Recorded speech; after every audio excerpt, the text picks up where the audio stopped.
yesterday we were talking about the theory of computing, that is the foundations of what we now know as computer science, right? And which is basically represented by the Turing machine, okay? And the class of languages, the class of sets that a Turing machine can recognize, right? So now with Turing machines we have two kinds of things, right? So there is a concept of recognizing and there is a concept of deciding, right? So do you understand the difference between the two? So how does a Turing machine work? So we worked around all this, just to write a small Turing machine for 0 and 1 and 2 and right. And so how does a Turing machine work? So it's just like a state machine. It has a set of states. You have your alphabet, that is the set of symbols. So there is an infinitely long tape on which the symbols are finitely long, right? So there is a long string of data. Then there is a start state in which the Turing machine starts. There are transitions. So how does each transition look like? So at every state, you read a input symbol. You can write back something, or you can write back the same thing if you want, and move one step left or right, and also change the state into right. And so this is the way in which this is the essential elements of computation, right? Every computation can be represented using just this thing. Okay, whether you're talking about addition, multiplication, whether you're talking of graphics and drawing and matrix multiplication, anything, right? And ultimately comes down to this set of operations like this, right?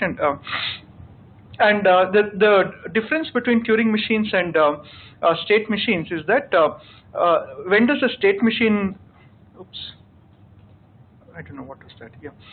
So when does a state machine stop computation? When the input finishes. But with a Turing machine, it stops computation when it reaches a special kind of state called the halting state. Right? So the halting state can in turn be divided into H plus H minus. That is halting accepting state, halting rejecting state. Right? And so if for a given set, right? If for a given set, for all the elements of the set, if there exists a Turing machine that is guaranteed to halt, okay, with either H plus or H minus, then such a set is called a decidable set or decidable language, right? So this is what is a decidable language, or also called recursive languages. On the other hand, there are some kinds of languages where, if for a given set of strings, for every valid set of strings, the Turing machine will recognize it as valid and halt. Okay. For any invalid set of strings, the Turing machine may or may not halt. Right. And so if it halts and says no, which is fine, or it may never halt. Right. And so these are what are called as recursively enumerable languages, RE. Right.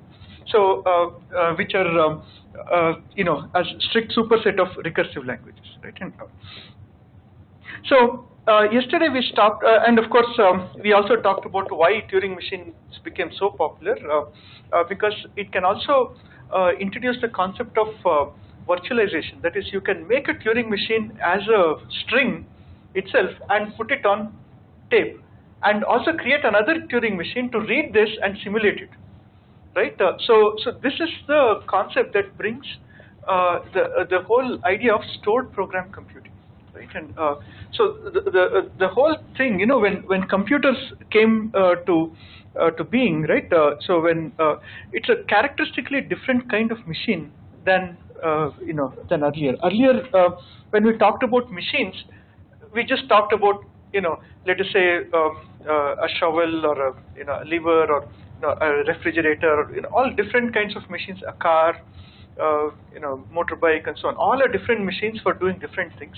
But there's no one machine that can do everything, right? There's no one machine that now today, for example, a computer the same microprocessor can be used for inside a car or inside an airplane or on your word processor, right?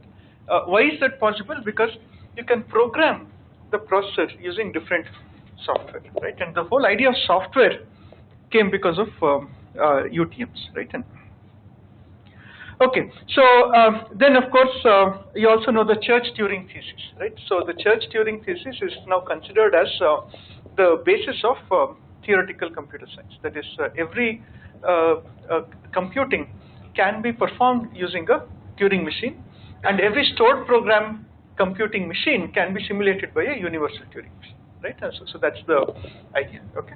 And like I said, only theorems can be proved, not theories, right? And so theory is a claim, right?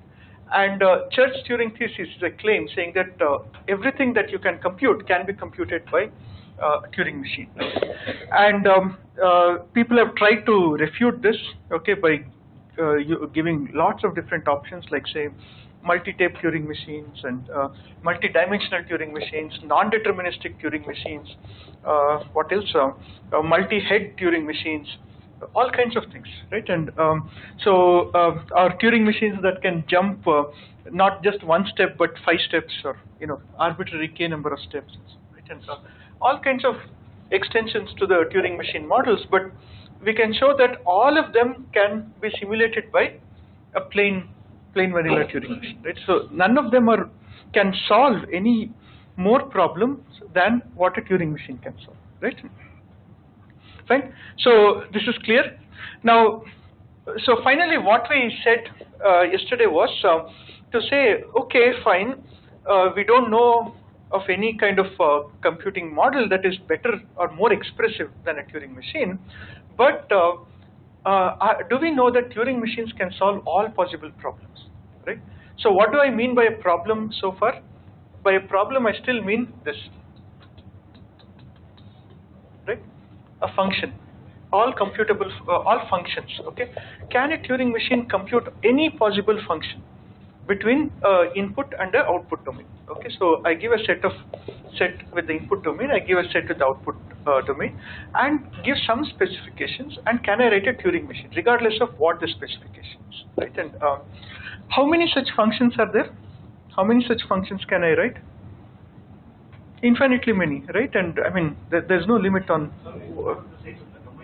It could be infinite as well. For example, set of integers, so it could be infinite, right? And so the sizes of the domains can be infinite.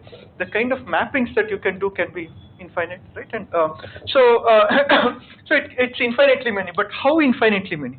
Right? Now that is the question, right? So this is where we started yesterday to talk about the concept of enumerability of sets, right? How do we know that two sets are of the same size? Okay, even without a concept of numbers. Okay, so one, of course, if there are finite sets, you can take the concept of numbers. So this set has 10 elements, that set has 50 elements, therefore one is bigger than the other, right? And, but without a concept of numbers, how do we know that one set is bigger than the other, right? So simply what do? We take one set, okay, choose an element of that set. So for every element here, I should find a unique matching element in some form, okay, some formula, okay, and as long as I can guarantee that for every element of the first set, I can find a unique element in the second set, what can I say? So for every element of the first set, I can find a unique element of the second set. So what can I say then? Is that so? Yeah, so the thing is, I can say that the second set is at least as big as the first set, okay? If it is true both ways, then I can say that both sets are of equal size, right? And so I should be able to find a mapping from say set 1 to set 2, as well as a mapping from set 2 to set 1, right? And, so so we tried, so I gave some proof examples for different kinds of sets. So for example, the set of all whole numbers, or the set of all natural numbers, right, is no bigger than the set of all even numbers, even natural numbers, right? Even though even numbers is a strict subset of the set of all natural numbers, right? And they both have infinite number of elements, and you can always compute a function. For example, f of x equal to 2x here, or f of x equal to x by 2, or a floor of x by 2, or whatever, right? And so you can compute a function and an inverse function so that you get that one-to-one mapping, between first set and the second set, right? Similarly, we saw that set of all integers, okay, negative and positive numbers, it's still no bigger than the set of all natural numbers. Why? So I can think of a set of all integers as a two-directional infinite tape, right? Which is stretching in two dimensions like this, or two directions like this, and I can embed a unidirectional tape, okay, starting from 0, 0, 1, minus 1, 2, minus 2, 3, minus 3, and so on, right? And so that I can get a unique function. That is, for every integer, I have a unique natural number, and for every natural number, I have a unique integer to it, right? And yeah. We discussed this in the previous lecture. Only this fact. Oh, in your like in the oh, I see. Okay. It just happened instantly. I see. Okay. So good. So it is reinforced in right. Similarly, we see that the set of all rational numbers, okay, is again no bigger than the set of all integers, right? And I also said that there is a popular misconception about natural rational numbers, okay, and real numbers, okay. So there's a property that is common between both rational numbers and real numbers. What is the property? So if I take two rational numbers, Q1 and Q2, or two real numbers, R1 and R2, okay, how many elements are there between them? Infinitely many, right? This is one of the reasons why a lot of people believe that oh, if you take any two real numbers, then infinitely number of real numbers between them, therefore it is uncountable. It's not anywhere. That's not really true, because the same is true for rational numbers as well. But rational numbers are countable, right? And so the reason why real numbers are not countable, we'll see now in a different. I won't talk about real numbers, but I'll talk about sets. But you can extend the same logic to real numbers, right? And and show how it works.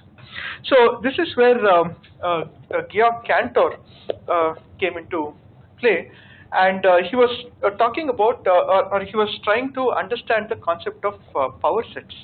Okay, so we saw what a power set is, right?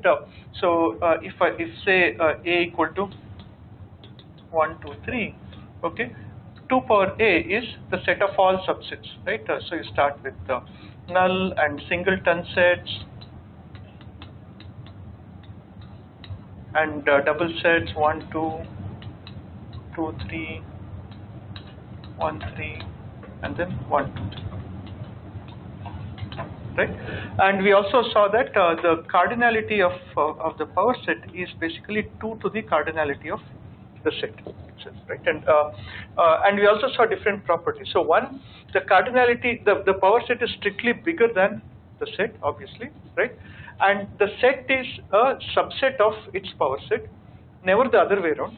That is, or rather a member of the, so A is a member of the power set 2 power A, right? And not the other way around ever, which is where the Cantor's paradox comes into play, right? And so on. Okay, this is all fine when the set is finite. But what happens if A is infinite? Okay, what happens if we take the set of all, if we take the power set of the natural numbers? Okay, so let's say n, okay, equal to 1, 2. Okay, till infinity, right?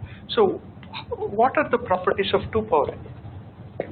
So it's infinitely big, but is it strictly bigger than, so we said a power set is strictly bigger than the set, right? And so is the power set of 2 power n strictly bigger than the power set of n, right? And so so this is what well, people believed that it was the same, all infinities are the same, right, are of the same size, but Georg Cantor showed that that's not the case.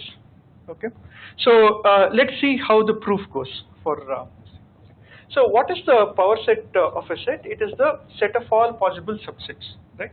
Now let us say that I have a countably infinite set. Okay, I have a countably infinite set, and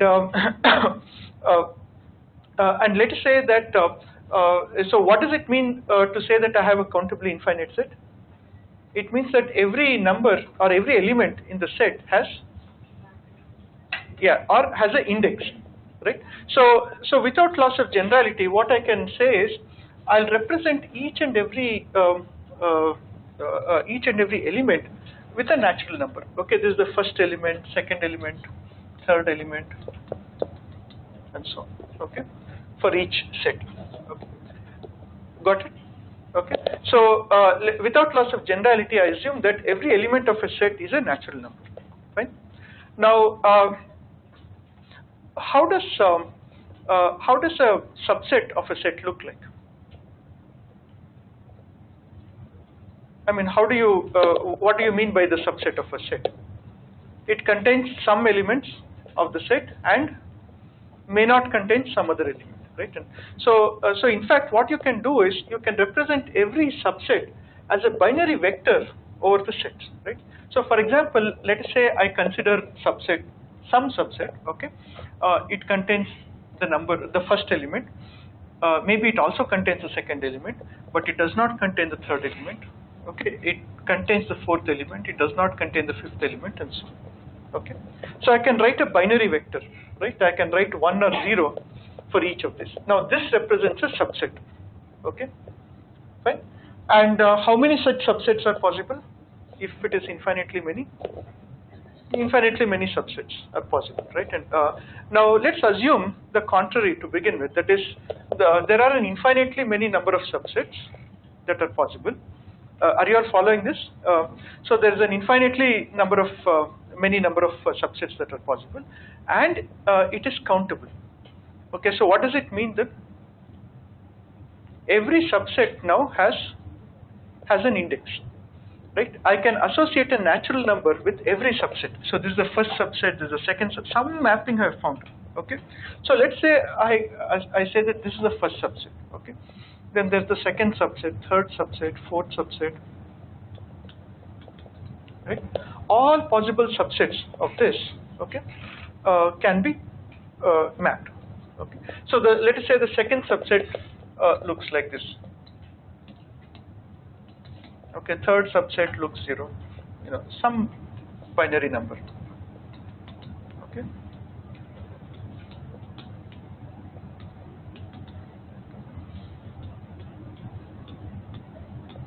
And so on. Okay, so every subset is a infinitely long binary vector, right? A binary string, right? Now, got the point? Okay, so we have assumed the contrary, that the power set of an infinite set is infinite and it is countable. Okay, countably infinite. So what does that mean? Every subset that I can make from this countably infinite set has an index. Okay. Now see what I'll do here. Okay. So let us take the primary diagonal elements here. Okay. So this element like this and this element like this. Okay. So this gives us a vector, right? So some w equal to say 1 0 0 1 0 and so on. Fine. Now and this 1 corresponds to the first element, this 0 corresponds to the second element, and so on. Okay. So what is this w here? What does that w represent? It represents a subset, some subset. Okay. So it should also have some number somewhere. Every subset has an index. Okay. W should also have an index. It may have an index. Okay. But let's take the following. We'll take w prime. Okay, so what is w prime? Say 0, 1, 1, 0, 1, and so on. Okay, the entire logical infinite length vector, we are going to complement it. Okay, now what is w prime? It's also a subset. Okay, that means it should also have a index. Okay, that means there should be some row here. Okay, where w prime has to appear. It's an infinite matrix, right? So in some row w prime has to appear, right? Because this matrix contains all possible subsets of this. Okay. Now I'm going to say that w prime does not appear in this matrix. I'm going to claim. How is it possible? So if you take W prime and try and compare it with the first, first row, even if all the elements match, it will differ in the first element. If you try and compare it with the second row, even if all the elements match, it will differ in the second element, right? And so if you compare it with any ith row, okay, even if all the elements match here, it will at least differ in the ith element, right? So this subset cannot be there in this list at all, right? Can you see that? So so we have arrived at a contradiction, right? So we said that, okay, all possible subsets are there, right? And then we derived a subset that cannot be there in this, right? Now you see how what a convoluted logic this is, right? And so in fact, this is one of the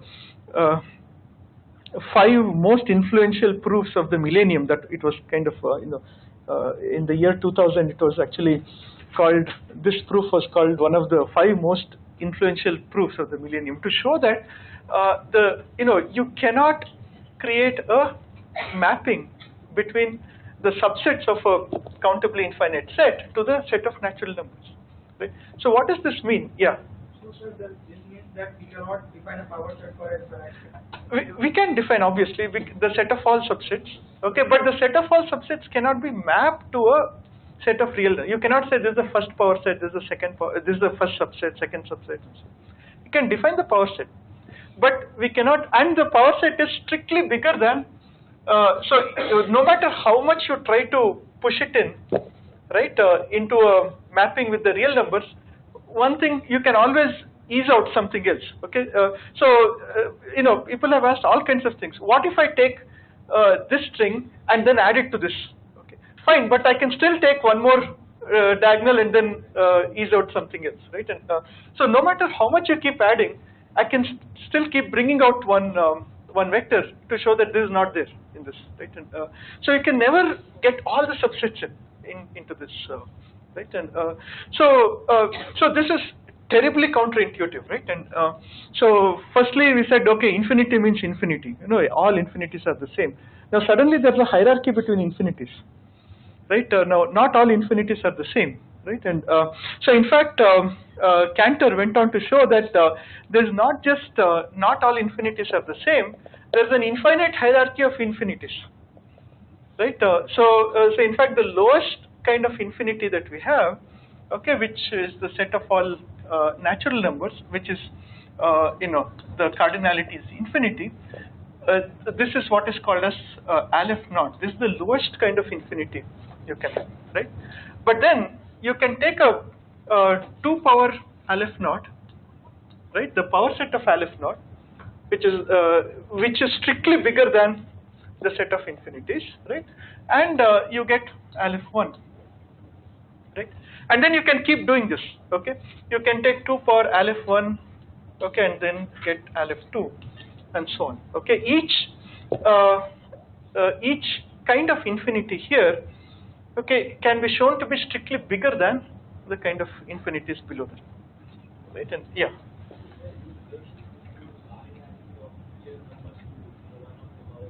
Yeah, so in fact we can show that cardinality of real numbers is Aleph 1.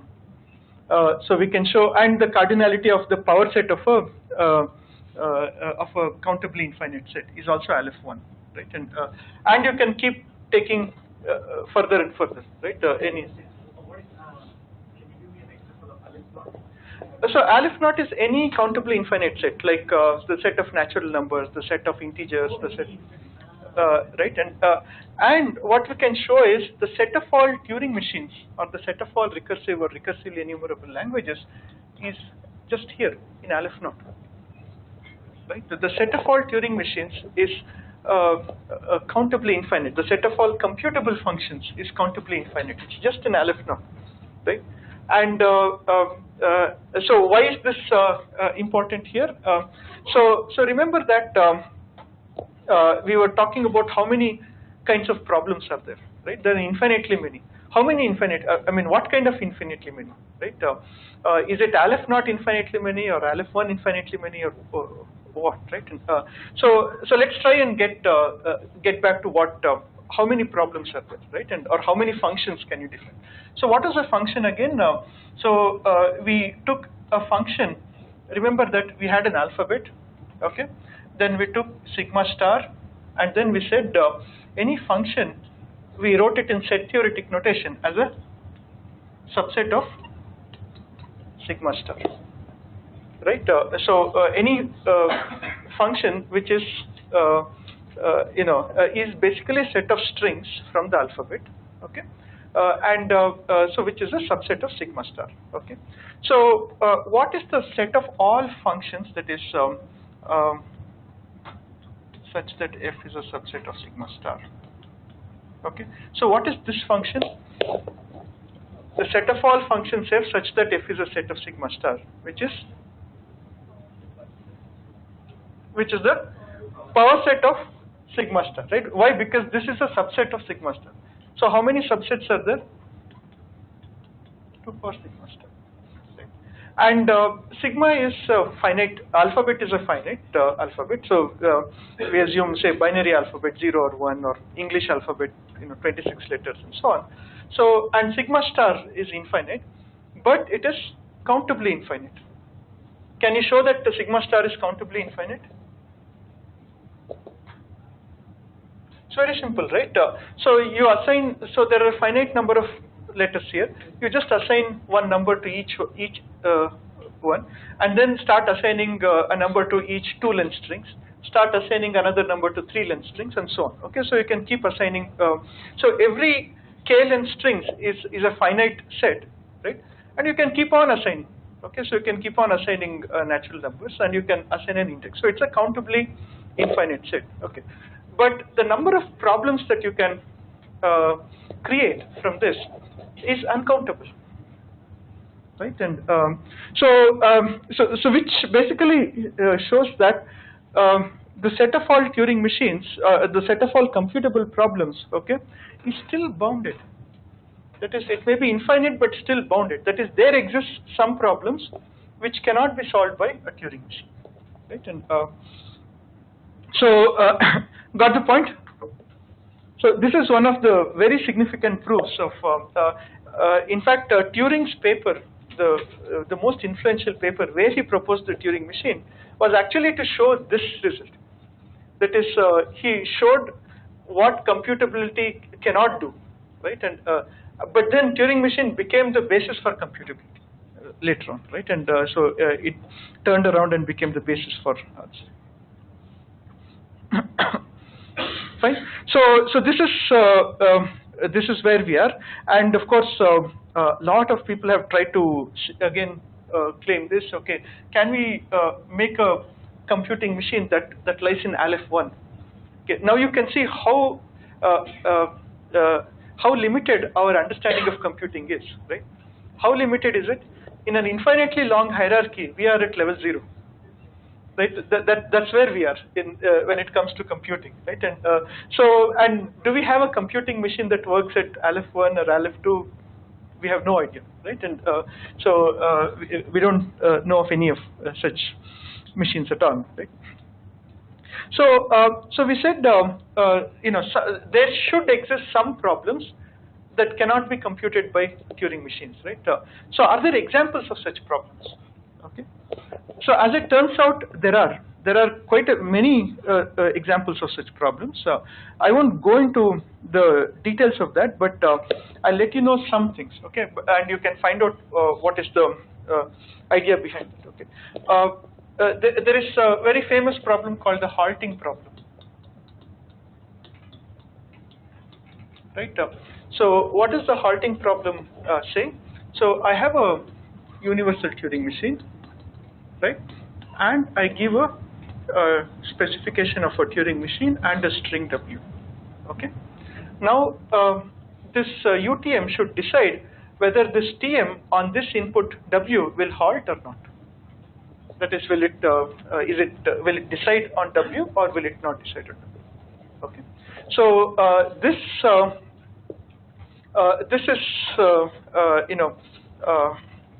this can actually shown to be uncomputable. Okay. So even if I can somehow figure out that it halts, to figure out that it doesn't halt, there's no way to.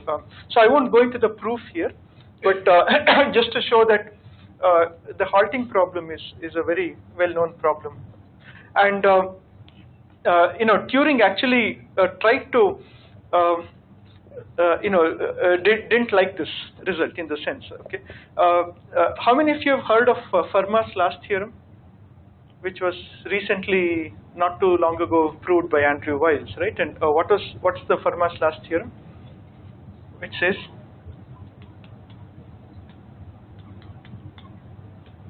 for n, right?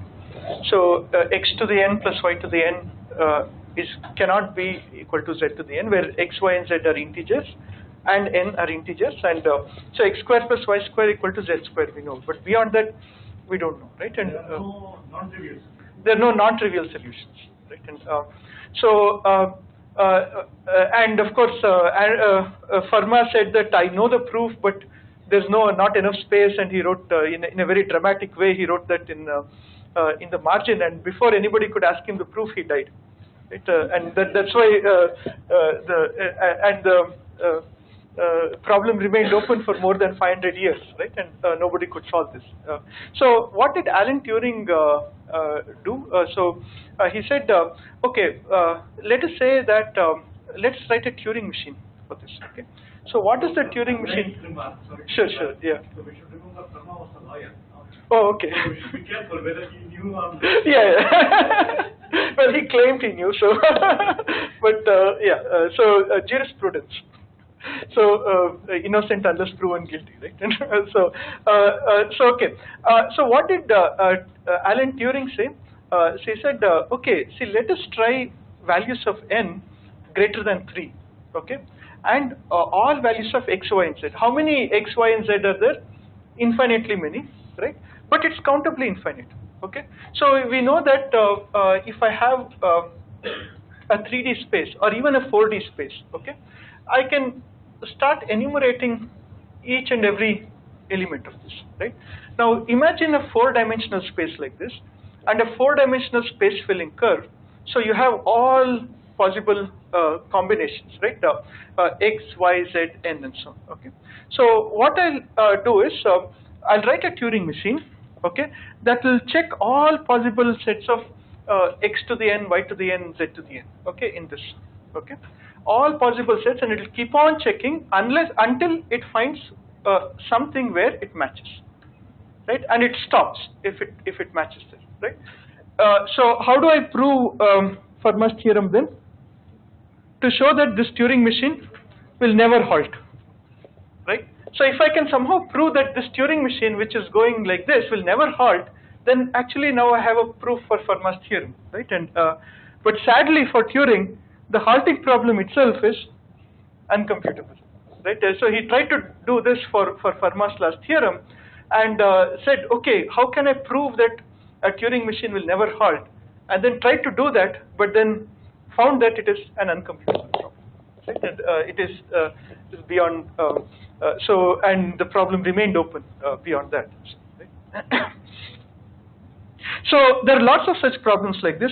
There's even program verification. That is, if I have a UTM, okay, and if I give a TM and W and V, okay.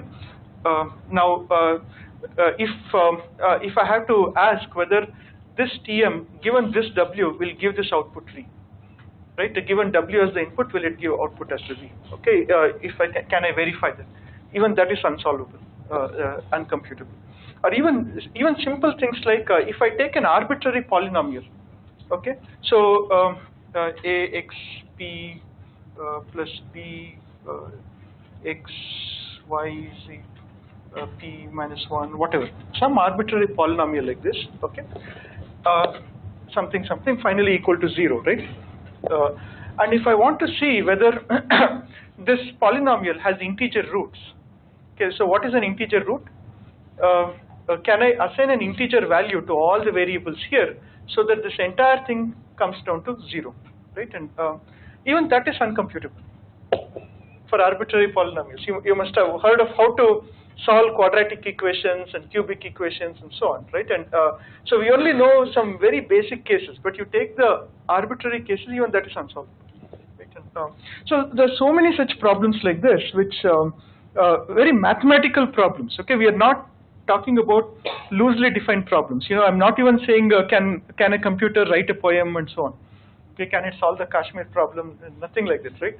I'm giving very mathematically well-defined problem, right? And even that is unsolvable, right?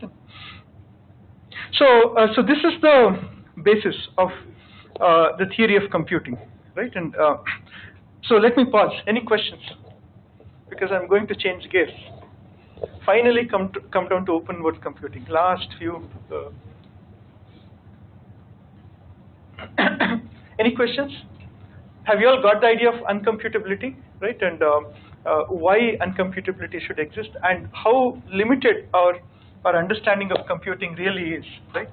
So in an infinitely long hierarchy, we only are at level 0. Okay, so novice players, so to speak, when it comes to computing, and it actually boggles the mind to imagine that, okay, what kind of computing can exist here and here. Okay, so take something and do some magic and get something else, and right, and so but then, okay, let us now change gears a bit. Okay, now let us go and try ask the most fundamental question that we started out with. Okay, we said we represented problem solving in a very specific way. Okay, what is that specific way? Every problem solving is in the form of, fine. We said every problem solving has a, is a function. It's a mapping. Okay, it maps from problem to solution. You give a problem, I give you a solution. You give a problem, I give a solution. So, okay, but let me give some examples of problems. Okay, which is not exactly in this way. Okay, so these class of problems are what are called as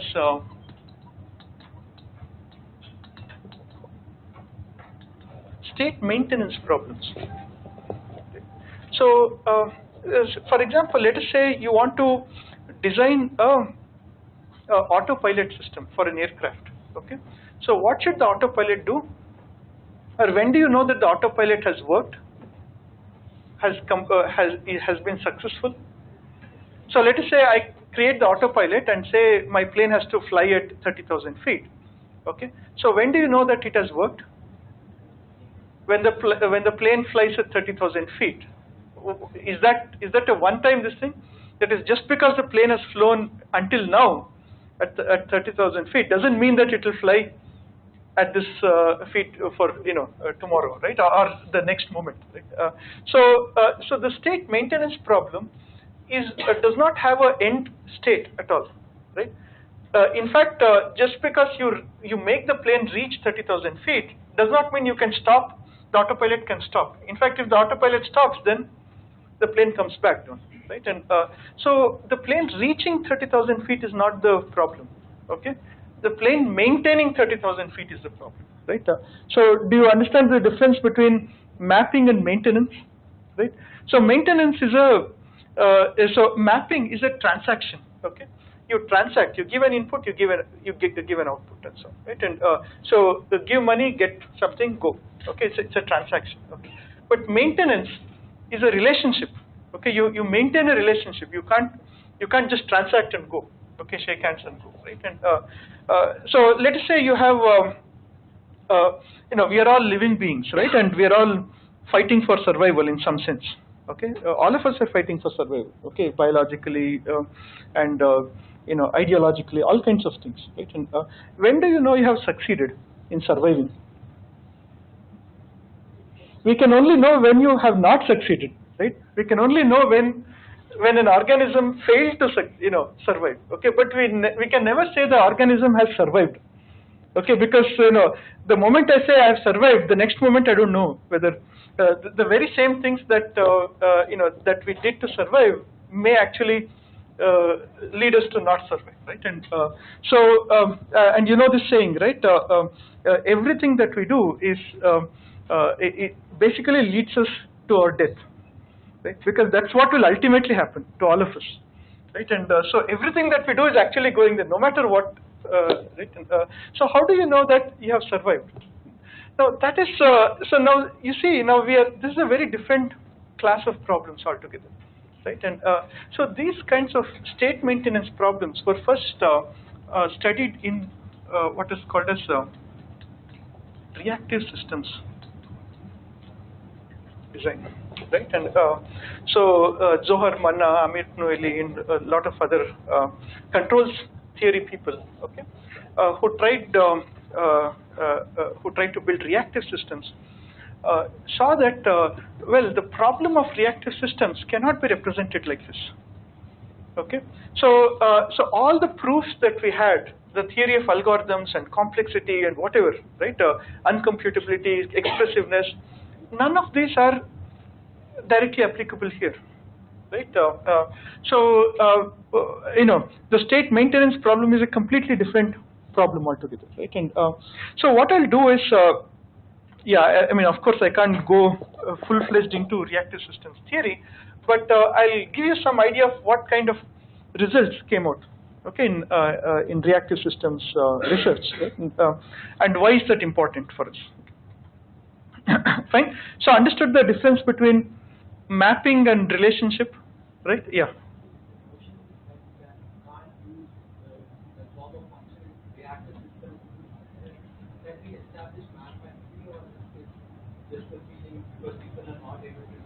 Yeah, we'll address that problem in a while, right? Is it a mathematical problem or is it a feeling? Okay, is the gut feeling in this? Okay, so is a reactive system going to end at any time, right? And is it going to kind of so we'll see lots of so how does a reactive or how does a Turing machine computation look like, and how does a reactive system look like, right? And so a Turing machine computation basically is what is called as a closed world computation, right? So you start your computation at S0, okay?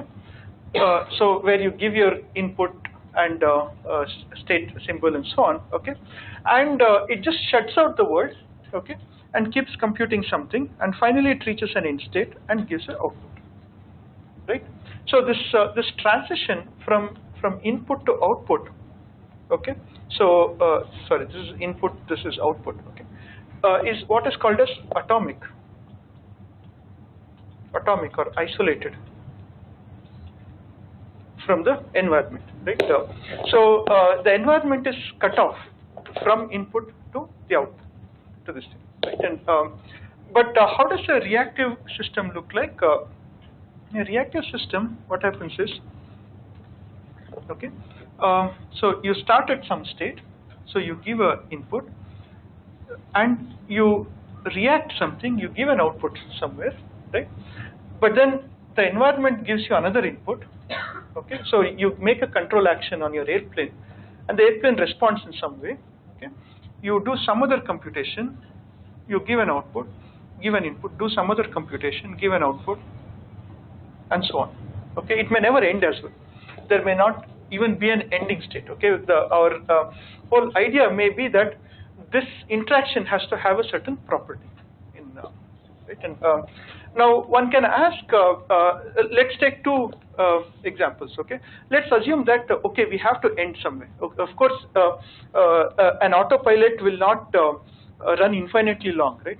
So let us say for a 14-hour flight, okay, you have switched on autopilot for 12 hours, and okay, let's say for 12 hours it has to work, it has to maintain this, okay? So let's say even, let's say suppose it does end somewhere, okay, everything has to come to an end, right? And so let's say even that it's not infinitely long, it will end somewhere, okay? Now, can this be reduced to that? Okay, so how would you reduce this to this? So that would be the question, right? Whether we can reduce a reactive system like this to the you know, to the original. So how do you reduce this to a Turing machine computation? even if it is finitely long. A combination of atomic, but what is the main thing that's happening here? So what is the initial input? So what is the overall process? This is the input, and the whole thing down here is the output, right? So this is the overall workflow, right? So this entire workflow, okay, contains intermediate inputs, right? Now, can you reduce all of this to a Turing computation? Okay. Now, what is one way to do that? One way to do this is, let's say this you call it as I0, I1, I2, and so on, okay, In. Let's say all the intermediate inputs you have here, okay, you combine all of them and give it right at the top, right? You take all the intermediate inputs, make it into one big input somewhere and give it to the, okay. So what does it mean in reality? So let's say you're driving home from work, okay. So how do you drive home from work? So there is a particular destination you have to reach, that is you have to reach home, okay, but you can't drive into a ditch, you can't hit someone, right? You have to avoid obstacles, you have to stop for a red light, you don't know when the red light will come, all kinds of stuff, okay.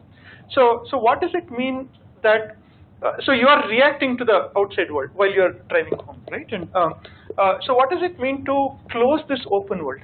Okay, it means that we should have a representation for the state of the entire world as to how it will be, and provide it a priori, right? You should have a complete model of where each and every vehicle is going, where will they come, where will they be, where where will I get the red light, everything I should know a priori somehow, okay, and provide it to begin with, right? Then I can make a blind Turing machine that need not even worry about the traffic, and it just keeps computing, right? So I don't have to, I can shut out the world, right? And are you all getting the point? Okay. So can we say that this is how we can, every open world can be closed, right? Convincing or not convincing? Okay, so I'll give a, yeah. So even if we reduce it, at any point can we predict that it will maintain? Yeah, I mean it all depends on how well you can predict, right? So I'll put the problem back to you, saying if you have a good enough prediction system saying where each and every thing will be, then you just put that into. So it's just the complexity of prediction that is not. For that reason, we are not able to reduce the open world to the closed, because it's very complex. But it's not uncomputable. That's what I'm saying. Okay. But here is a counter to that. Okay. The counter to that is, let us say you're walking somewhere. Okay. You want to go outside this room, or you want to cross the road or something. Okay. And let us say there is a self-driving car hurtling at you suddenly. Full speed. You're just, and the self-driving car already has a picture of you, how you are walking, what is your speed, direction, everything. It knows where you are going. But what are you going to do? And it knows that it has to come up to, say, 10 centimeters to you at 60 kilometers per hour and then turn like this. It has got it all computed, right? But what will you do? Right. So the thing is, you are not going to remain static, right? And you are going to change your behavior because of the intermediate output it gives, right? So the thing is, there's a coupling between the OI that it gave and the O1 that it gave and the I1 that I gave. There's a strong coupling. The I1 that I get here is dependent on the O1 that I gave here, right? And the IK that I get here is dependent on the OK that I give, right? And so there is a coupling. So you don't know. So it's like the in quantum mechanics, there's something called the Heisenberg's uncertainty principle, right? And so you can think of it like an analogy here, right? In the quantum world, even if you try to see where an electron is, what do you mean to see? It means that a light has to hit the electron and come back to your eye, right? When the light hits the electron, it changes. It's right, and so even if you shine light on something, it will change the system, right? And so this is the coupling between the intermediate output and the intermediate input that you get, right? And so this coupling prevents us from closing the open world, because we are, so in an open world, it's not just we are responding to the external world, but the external world is also responding to us, right? So it's not just we are doing something. So when I create an autopilot, it's not just the autopilot is responding to the environmental condition, but the environment may also get altered because of the plane flying through this thing, right? And so there is a nonlinear coupling between the intermediate output and the intermediate input for this, right? And so that is one thing with reactive systems, which fine. And more interestingly, I'll come to some formal models later on, but let's see some of the implications of this thing, right? And in the year 1997, so there was this guy called Peter Wagner.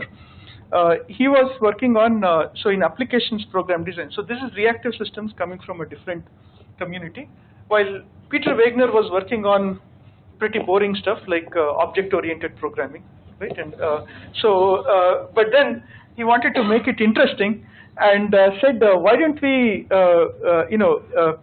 is an object the same as a Turing machine, right? And what are the mathematical foundations of object-oriented programming, right? So this is what he was trying to come to, okay? Then he found that, a Turing machine has lots of different properties, right? And one is, it starts with a simple start state at all times, right? So for example, if I say, what is the square of 3? It's a function. So what do you get? 9, right? If I ask this tomorrow, what is the square of 3? What will you get? 9. If I ask this 10 days later, what is 3 square? What will you get? It does not change, right? You're just getting the same thing again and again, right? And but then look at an object. Okay. So what does an object have? There are some attributes, okay, and there are some methods, right? So get A1, put A1, get A1 plus A2, whatever, right? And so on. Now the first time you call a method, okay, it may give you some response. The response that it gives depends on the values of A's and B's. So these may be private variables, that is, they're hidden, you don't know what they are, right? But it may give some response, okay?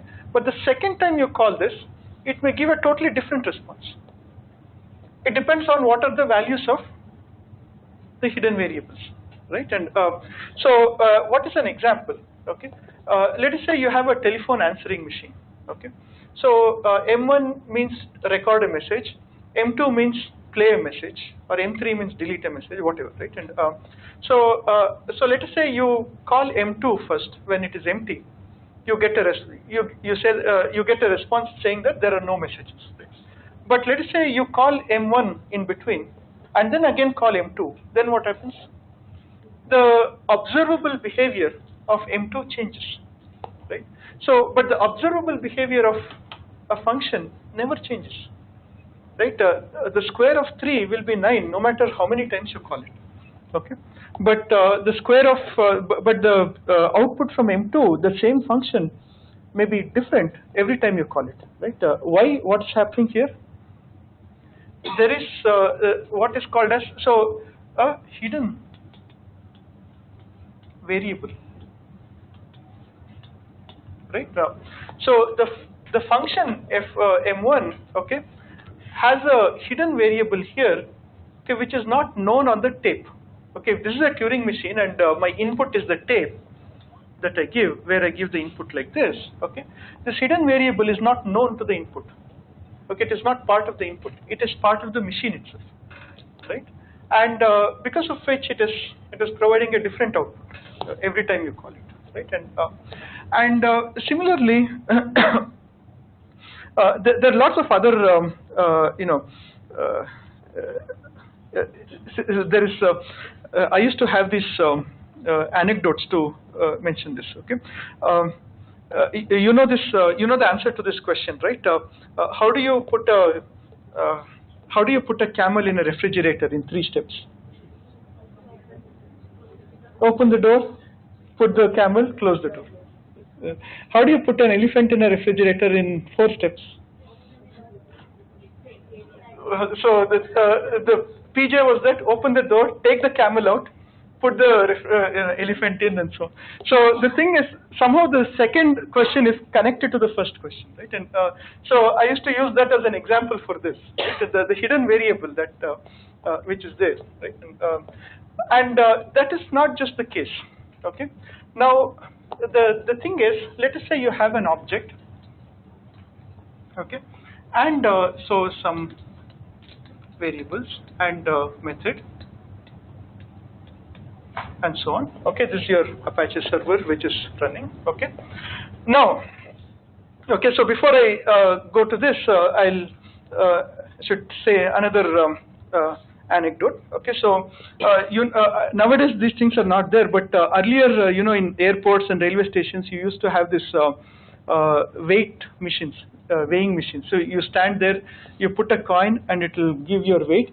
And at the back of the weight, there is also a fortune, right? This is your fortune for the day, right? And so a fellow goes to the airport, okay, stands on a weighing machine and puts a coin, and out comes the weight, and it says, you are a successful professional, 28 years old, and working here. Very accurately it provides, you know, working in JP Morgan, and you know, and waiting for your flight to Boston. So, okay, it provides a very accurate description. He's very impressed, saying, oh, okay, let's, how do you give so accurate? So again, he stands there, puts another coin, and he gets another output, and says, you're still 28 years old, and you're still waiting for your flight to Boston, and he can't believe how it works, and he brings a friend to show, and then again he stands there, right, and he puts another coin, and it out comes another weight. It says, you're still 28 years old, and you're still working in JP Morgan, and you just missed your flight to Boston. So basically, what's happening here is that you know. So why am I telling this story? So the thing is, it could well be the case that you know, I call M1. Okay. There is a answering machine, let us say. Okay, and I am one of the persons interacting with the answering machine. I pose a so I know that the answering machine is at state 0, that is, it's empty. Okay, I put a message. Okay, then I call M2. Okay, and I know what is the expected behavior of this engine, right? What should be the expected behavior? So I put a message K, let's say. Okay, now what should be the expected behavior? So M2 is play the message. So what should be the expected behavior?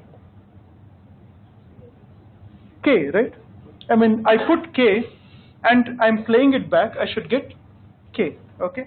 Except what might happen is, before I do this and I call this, somebody else has called, say, M3, which is to delete all the messages. Okay, and then I call M2. Right? So I'm expecting K, but I get nothing, right? And so what is happening here? So the thing is, so there is a open world machine that starts computation at this step. There's one channel which gives an input, okay, and it starts computing. It does something. It gives an output, okay, and before I can get an input from this side, let us say somebody else gives an input, it starts computing something, gives an output here, and then I give an input here, expecting that I'm here, okay, and then expecting that it will go here, but it will actually go somewhere else and give an output. Okay, I'm expecting that it will go somewhere here, right? And so what is happening here? This is not just a hidden variable anymore, right? These are what are called as hidden adversaries system, right? So just like the weighing machine was also seeing whether the plane was there or not, right? There's another channel of interaction. Okay, if I have another channel of interaction, see, one can always say that if there's a hidden variable, okay, and if I keep interacting with this machine, and if the number of hidden variables are finite, maybe I can, with sufficient enough interactions, I can know how the hidden variable works, right? So I can compute what is the expected behavior, right? So if I put k messages and I play back, I should get back k messages, right? If I put this thing, I should get back this thing, right? And so I can somehow compute the expected output, okay? But what happens if this is the case, right? What happens if this is the case? Right? So there is a hidden variable, okay? I'm interacting with this, the variable is getting changed, and I expect the variable to get changed in a particular way, but then there's somebody else also interacting here, right? And I have no idea who else are interacting and how many such interaction channels are there, right? And so now every object-oriented program also works like this, right? You can have an object where two or more, it can be called by two or more other channels, right? And so now whether all of these are reducible to a closed world computing, right? Now that was what Peter Wagner's work was about. So you see, object-oriented programming is actually very, very deep in this case, right? And it's even shaking the foundations of theory of computing, whether this can. He had wrote a CSEM paper, Communications of the ACM paper. It was called Why Interactions Are More Powerful Than Algorithms. And he said, he basically made a claim again, okay, that object-oriented programming like this with hidden adversaries, hidden variables, and hidden adversaries cannot be reduced to a Turing machine computation, right? And of course, he's not provided proof, and that's why it was very controversial. A lot of people asked, okay, if you claim like this, then how should you prove this? You should prove in some way, right? So for example, can you solve the halting problem using object-oriented programming, right? Can you solve integer polynomials using integer roots of a polynomial? We know some known sets of uncomputable problems. Can you solve any of them using object-oriented programming? We don't know, right? And but then Peter Wagner had a very cheeky answer to this, okay? So what is the cheeky answer, okay? So this comes back to the imitation game. So I said I'll talk about the imitation game, right? And so what was the imitation game? The Turing machines or Turing's. It's also what is called as the Turing Test, right? So what was any of you have heard of the Turing Test earlier? What's the Turing Test? So basically, the Turing Test was proposed in a paper called Can Machines Think? Right. So Alan Turing was so enamored that okay, now we can make thinking machines, right? And how do we know that a machine can think? So even today, Turing Test is considered as the basis for AI and other, right? And so what does the Turing Test do? So you have two windows, okay? Yeah. So one, there's a human. There is another. There's a Turing machine. Or a computer, right? And there is a human trying to converse with both of them, right? So if a human is not able to distinguish which is the human and which is the machine, okay? If a machine can imitate a human as well as possible, okay, then maybe we can say that machines can think, right? It's all based on what is called as what is observable. What is the observable behavior behind something, right? And so if the observable behavior of this is the same as the observable behavior of this, or it's indistinguishable in terms of its complexity, use whatever metric you want, okay? And if you're not able to distinguish which is the human, which is the machine, then maybe you can say AI has arrived and so on, right? And so there are lots of people who have have tried solving this. For example, if you know of MIT ELIZA program, which was one of the earliest programs, AI programs to solve this. Have you heard of that?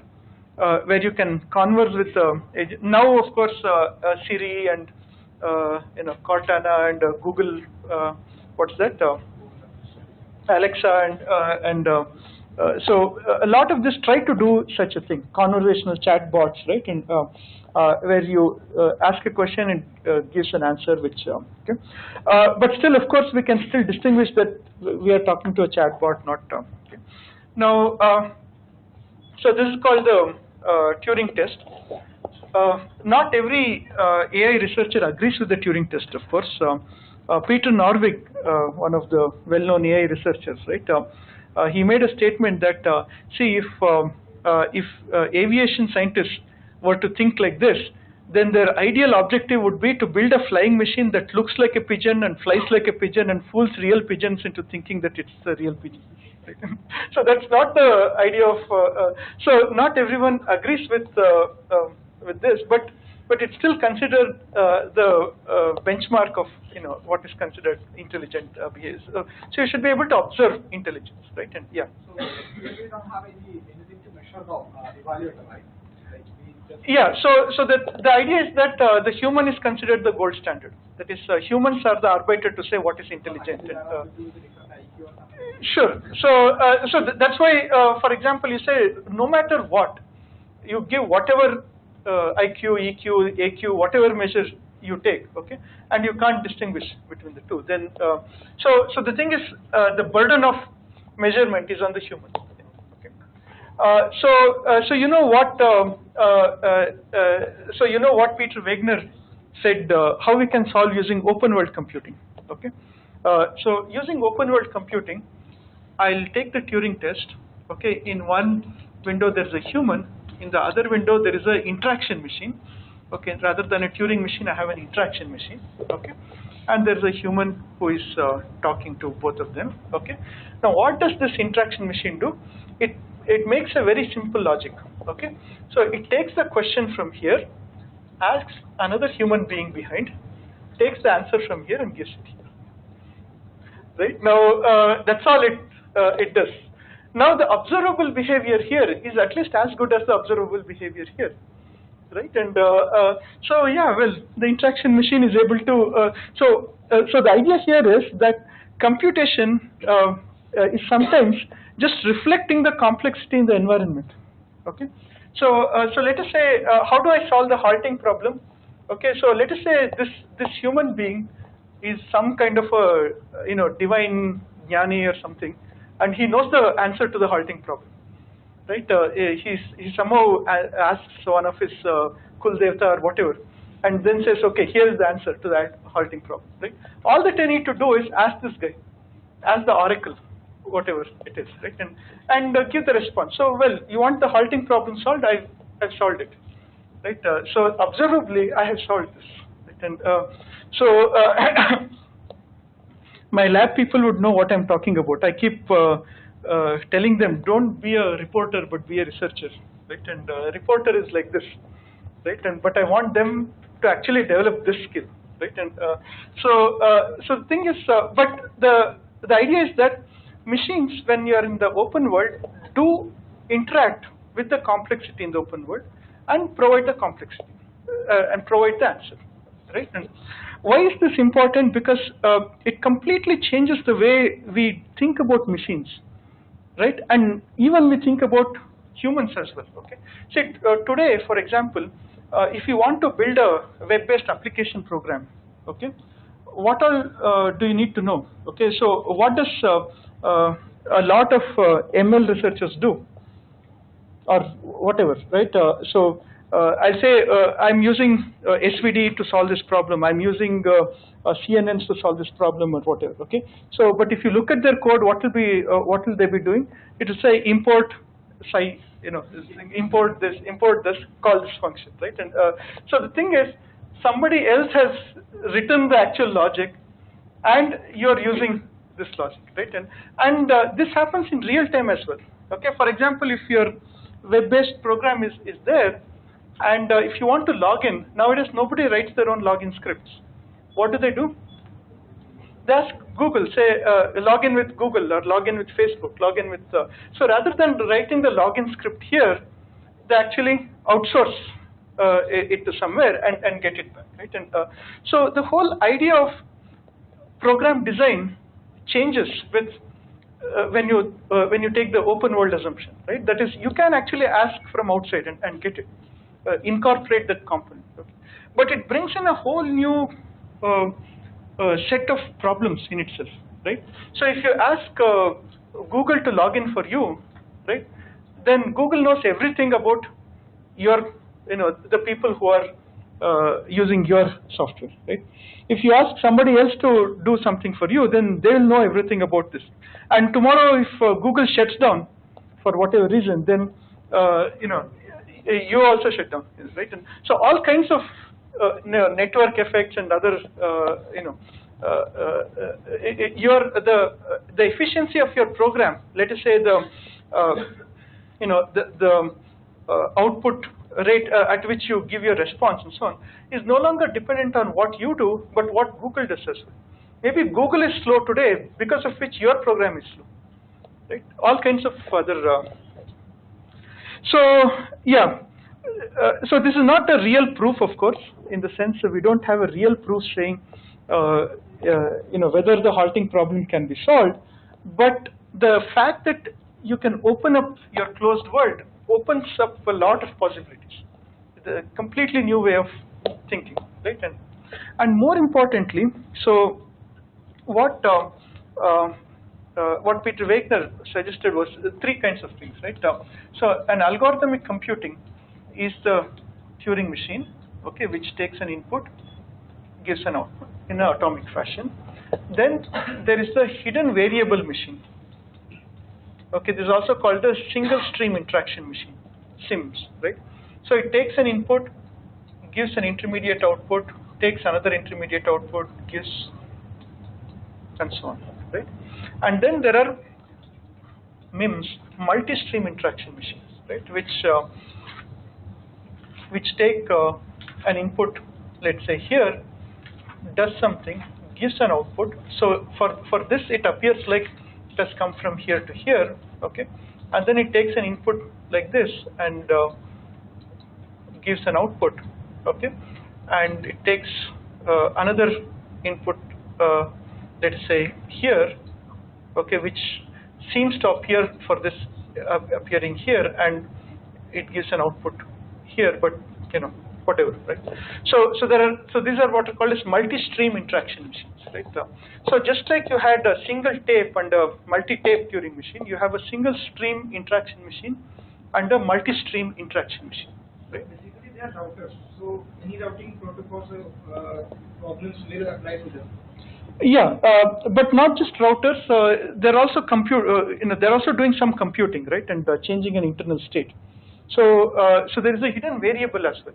The routing logic may keep changing after every interaction because of the hidden variable, right? So it's not the same routing logic in. So the routing logic here may be like this, but because of something happened, the state has changed, and the routing logic may change, right? And so in fact, every information system, database-based information system, whether it's a banking system or a or whatever, payroll system, whatever, is actually a multi-stream interaction machine, right? So there is a hidden variable and there are hidden adversaries, your railway reservation system, your cinema booking system, all of them are multi-stream interaction machines, right? So you may be wanting to book a ticket, but you're looking for your credit card, and by the time the last two seats are gone, right? Somebody else came and booked and gone, right? And, so all of these are multi-stream interaction machines. So theoretically, what is significant here is this thing. Okay, we said something about multi-tape Turing machines, right? What was that? Turing machines with multiple tapes. What about the expressiveness of that?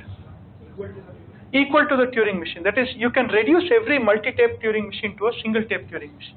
But you cannot reduce a multi-stream interaction machine to a single stream interaction machine.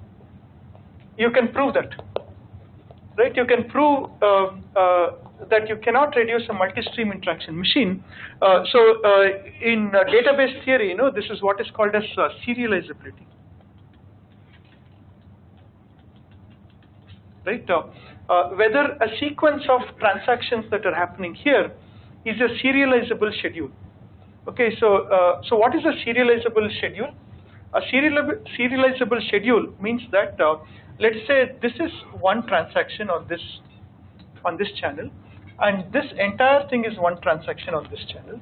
Okay, so let me call this T1 and T2. Right? The effective output should be such that either T1 happened before T2 or T2 happened before T1. If I can somehow effectively give the output behavior such that it's such that T1 happened before T2 or T2 happened before T1, okay, then I say that it's serializable. That is, it can be reduced to a single stream interaction. It's like T1 happened and then T2 happened, or vice versa. Okay, but that is not always guaranteed, right?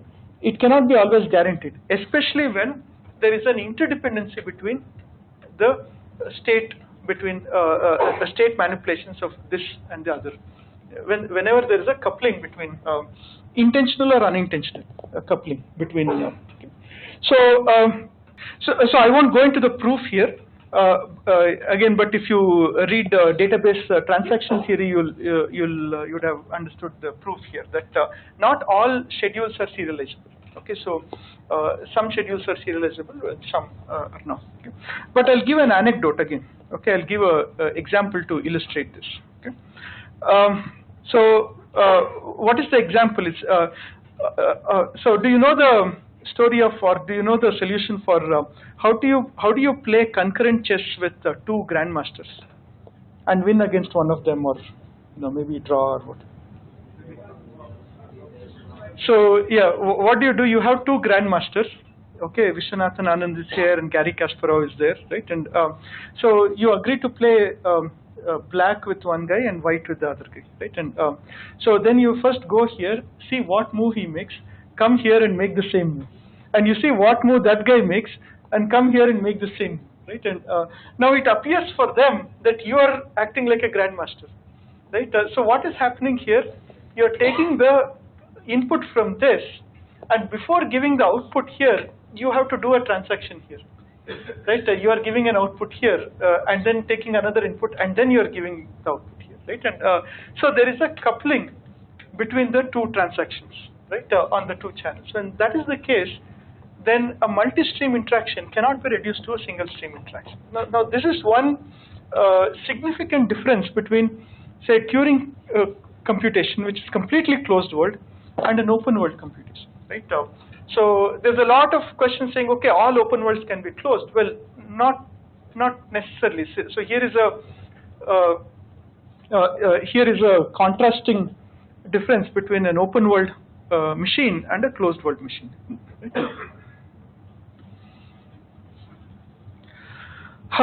Okay. So finally, we are not much time, so we're still scratching the surface of open world computing. But any questions so far?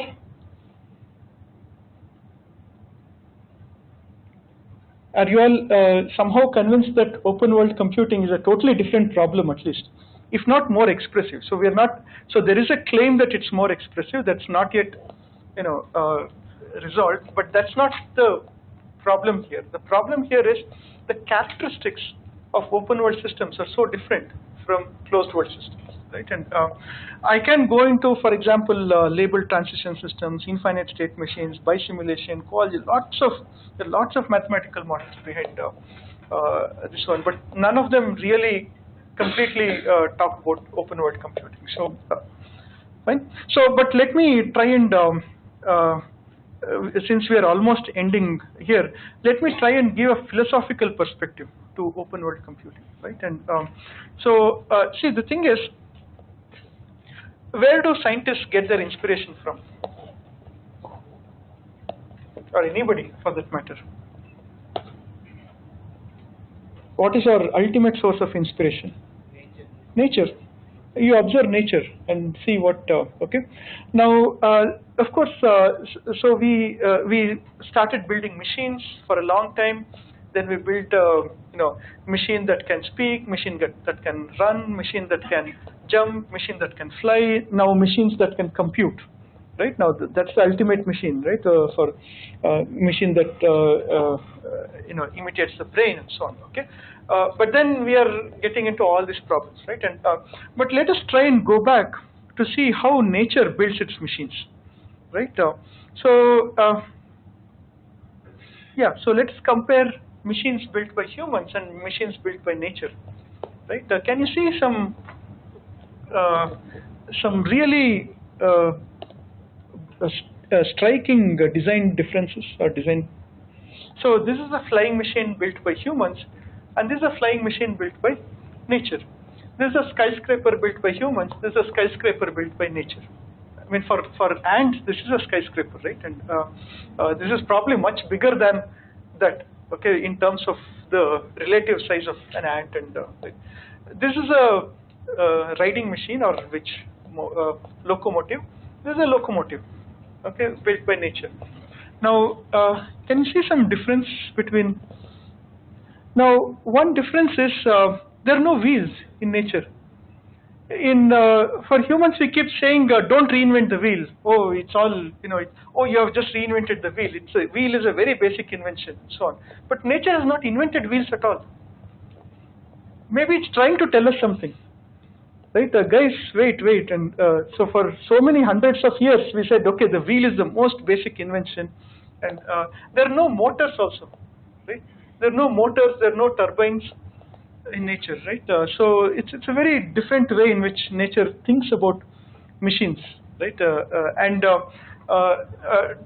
you know a pump that exists in nature? Any pump? The heart. Okay, the heart is a pump, right? And and you also know the pump that exists in your house to pump water from your thumb to. Now, does the heart look anywhere like the pump motor that you use in your house? There's no motor in the heart, right? In fact, how does the heart work? The heart goes like this, up and down, up and down. Ask any mechanical engineer, they'll say it's a very inefficient way of building a pump. Okay, if you keep doing this, you get fatigued, right? A motor is very efficient; it keeps going, right? And but if you keep going back and forth, you get fatigued here. Things will die off. It won't last for long, right? And but how long has your heart lasted? Since the day you were born, it has not taken a break, right? If it has taken a break, then you wouldn't be sitting here. Right? How many times how many pumps that we have built that has run continuously? When you're sleeping, when you're it has not taken a break at all. 24 hours a day, right? So how many pumps that have run 24 hours a day without taking a break for how many years, ever years old you are, right? And so for 20 years, 50 years, 100 years, no human pump which is so efficient, which is supposed to be so efficient, has run so far, right? And so what is the now you see nature has always been building machines for an open world, right? It has always been building machines for an open world. Can you see that? Okay. So why do I say that? So if this flying machine has to land, it can fly. Right, so there is a saying in aviation that every takeoff is optional, but every landing is mandatory. Right, you have to land. Right, but what does it need for this to land? It needs a well-paved runway, and this. It's a transcontinental flying machine. This is also a transcontinental flying machine. Right, and it'll also go from fly for 14 hours, 16 hours, whatever. But what does that need to land? Nothing. Even a tree branch is enough. Or even if there's no tree, it's enough. It'll just go up, it'll just land wherever it wants, right? And so now you see, the thing is, nature adapts to the environment totally, right? The way nature builds is completely for an open world. You don't know how the environment is going to be, right? But then you have to optimize for the environment. That's how evolution works, right? You have to optimize for the environment. But here we have to change the environment for this to work, right? So this can run faster than this, provided there is a highway. But on the places where this runs, this can't even move, right? And so that is the So I can I should probably stop at this note, saying to how do you start thinking about open world systems, right? Nature does not have wheels. That was the title of my talk. Where you're going about saying don't reinvent the wheel. Nature does not has not even invented a wheel, right? And maybe it's trying to tell us, guys, you're not listening to me. You've got it all wrong. The second also is it's very asynchronous. Okay, there's no global clock in nature. There's a lot of there is something called circadian rhythm, but it's very sloppy, right? And there's no single. So one more thing here. Where is the engine for this? Where is the mechanical power coming from?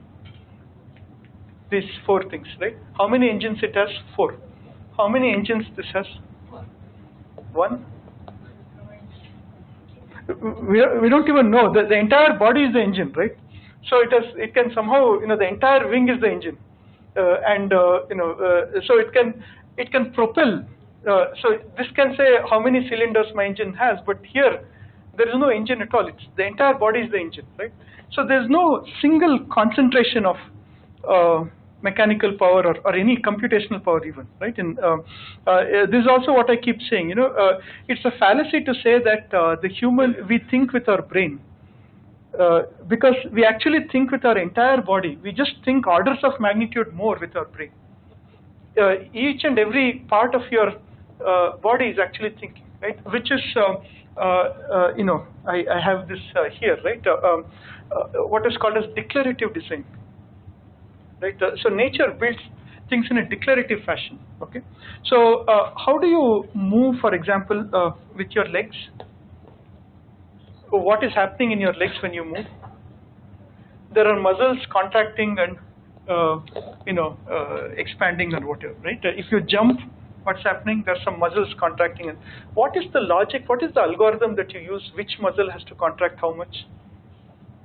You don't even know it. Right? Your brain doesn't even know it, right? You just imagine you jumping and you jump. That's it, right? So you don't even know the algorithm that you are running, right? Somewhere the algorithm is there in your body somewhere, right? And so this is what is called as declarative design. Okay, while here we know exactly when will a cylinder come and go and whatever, right? And we know the algorithm with which it works. So this is what. So the whole idea is like this. So how nature works, okay, is basically as a society rather than as a machine. How does the human heart work, or how is the human heart able to beat like this 24 hours a day without taking a break? What is happening there exactly? What is the engine for your heart, or where is the motor for your heart? So your heart is actually not a machine. It is actually a society of autonomous agents called cells. Right? There are different cells that are collectively competing and collaborating with each other. Contracting and expanding and so on. Right? And they're doing that for their own self-interest, so to say. Right? Because if they do that, they will survive themselves, kind of. Okay. And collectively, they're working together to make the heart work. And of course, cells die off. Okay, so but what happens cells when they die? Other cells take its place, right? And so what you are today, right, is biologically a very different person than what you were, say, 3 years ago, because all the cells in your body would have been replaced by next generation cells, right? The 3 years ago to now, you will be in the grandchildren's generation, right? So the cells would have come, and their next generation cells would have come, and so on. And so continuously, you are not the same person, that you are, right? But you are the same society that you are, the same society of cells that, right? And similarly, what happens when new cells are born? Do you know what they're called? They're called stem cells, right? What is a stem cell? And you see, there's a lot of stem cell research. And so, what is a stem cell? A stem cell is is basically in some sense an untrained cell, right? And it can be made to become a muscle, it can become a nerve, it can become a tissue, it can become a cartilage, it can become whatever it wants, right? What determines what it wants? What determines is basically the scope that is there, right? Just like when you are born, you could become a lawyer, you could become a teacher, you could become a pilot, you could become whatever, right? And your parents will say, see, there's a lot of scope in, this thing, go join that.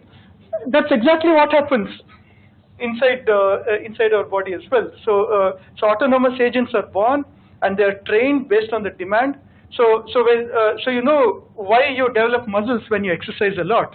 What exactly happens over there? So when you exercise a lot, the economic demand for muscles go up, right? So it's just like saying if I put a lot of infrastructure projects, okay, the demand for engineers will go up, right? And more engineering colleges will start, right? So if you exercise a lot, the demand for muscles will go up, right? And more stem cells become muscles, right? So this is how machines of nature works, right? And so this is the open world computing and the society-based model of machines are basically tightly related to this, right? And so let me stop at this note. I just scratched the surface. I hope I motivated the open world computing problem, and I hope I also motivated some of you to take the MAS course next semester. So then we can go on with where the how to build open world models and so on. Okay, so any questions before I say goodbye? Any questions, feedback, or you're all hungry? Okay, so all the best. I'll be around, you can meet me anytime, room 124, right? And have a great rest of the workshop, and hope you have a productive time tomorrow.